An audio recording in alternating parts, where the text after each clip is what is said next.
Now that you've got all of your settings and you understand how to utilize the calendar, it's time to create a calendar. Now, there are a variety of calendar types. When you click on the Create Calendar, you're going to see the Service Calendar, the Simple Calendar, the Round Robin Calendar, a Class Booking Calendar, and Collective Booking Calendar. The Service Calendar, for any reason, if you do not see this, what you're going to want to do is go back into your calendar settings. And when you go into your calendar settings, look for the preferences and make sure that you have these service buttons toggled on. If you're providing services, rooms, and equipment, and then make sure that you hit save. Once you do that, when we go into the calendar settings and we create a new calendar, that's where you'll see the service calendar. We'll cover service calendar in a different section because I want to make sure that you understand how the service calendar works. This is going to be very detailed. So you can go as simple as just creating a calendar for you or your team member. This could be for a physical meeting, maybe an online meeting. You're using Google or Zoom. Round Robin is for team members, and what this does is with a Round Robin calendar, remember we talked about user settings. If this person is already booked, it will go to the next person and it will go to the next person. Class booking is great for, let's say, if you're doing a yoga class where you want to have multiple people be able to schedule onto your calendar. Collective booking is really great for team members, an internal 3 different people on your team that would need to be scheduled with a contacts appointment. You want to be able to book more than one person on this team. So if you are interviewing somebody for your business and you've got you and an HR manager, you and the HR manager would want to be on this collective booking appointment together. The first thing that we want to do is we want to start setting up our calendars. So you want to make sure that you know which calendar you would like to set up. I would recommend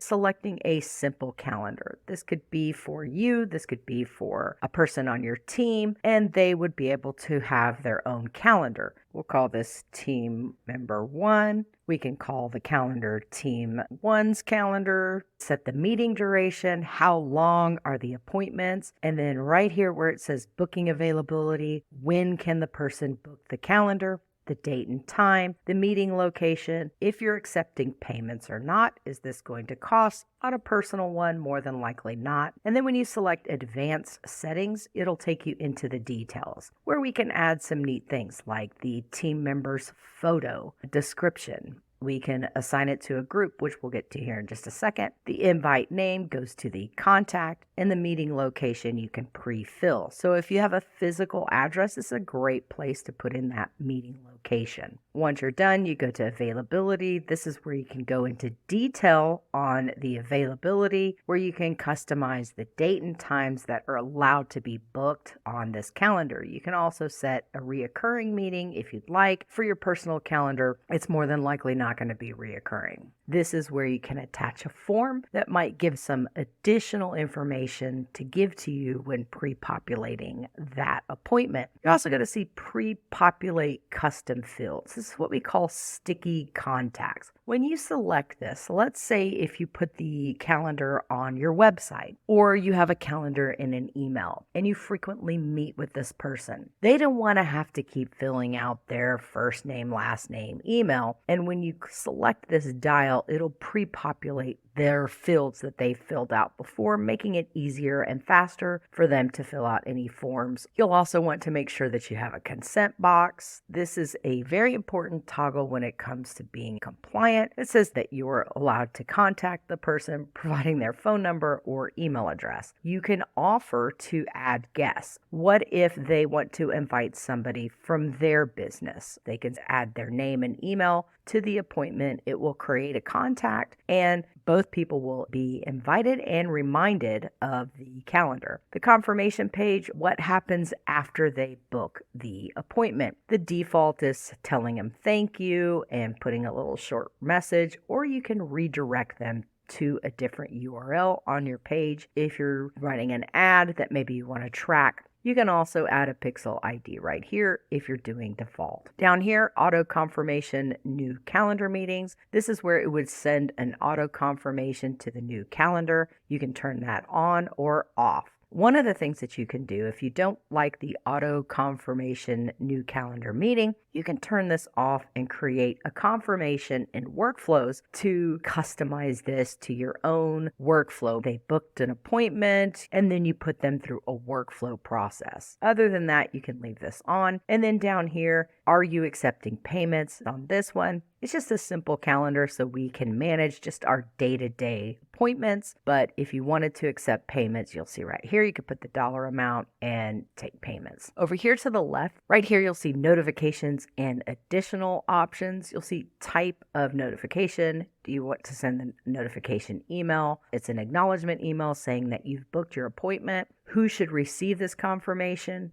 The contact, the guest, or any additional information. You can check this box to allow Google Calendar to send an invitation, update, or reminders to these attendees if they have a Google Calendar. I select this because a lot of people do have Google Calendars. Connections would be if you had connected your Outlook or your Google Calendar. This is where you would go to select that drop-down. You want to sync the calendar with another calendar. For example, a lot of people will have a Google Calendar where they put like their doctor's appointments, their dentist appointments, and major holidays if you already have something on your Google Calendar already. This is a great way to sync an external calendar. And you can set up your external calendar by clicking on Set up External Calendar. And when you do, it's going to take you to the integrations page where you would connect your Google and log in as your Gmail. Customizations, you can upload an image for the calendar cover image. You can select the calendar widget style, which if you do Neo, that's going to allow you to do some graphics. If you do Classic, it's just going to be a calendar. You can enter in any custom code you'd like here. And then right here, you can say cancellation or reschedule. Do you want to allow them when they get this email to be able to reschedule the meeting or allow them to cancel? And then down here would be any additional notes that you would send or want to put inside the calendar link. And once you're done, then you would just hit save. That is a simple calendar. Right here, you'll see Team 1. It's just a basic event calendar. You've got all the basic understanding of setting up each calendar. We just set up the simple calendar. We're going to go into each one of these so you can see the differences of each calendar. In each calendar are going to be the same as the simple, except for the service, round robin, class booking, and collective booking. They have a few minor changes. So let's talk about these other calendar types. Oh, it looks like we made it.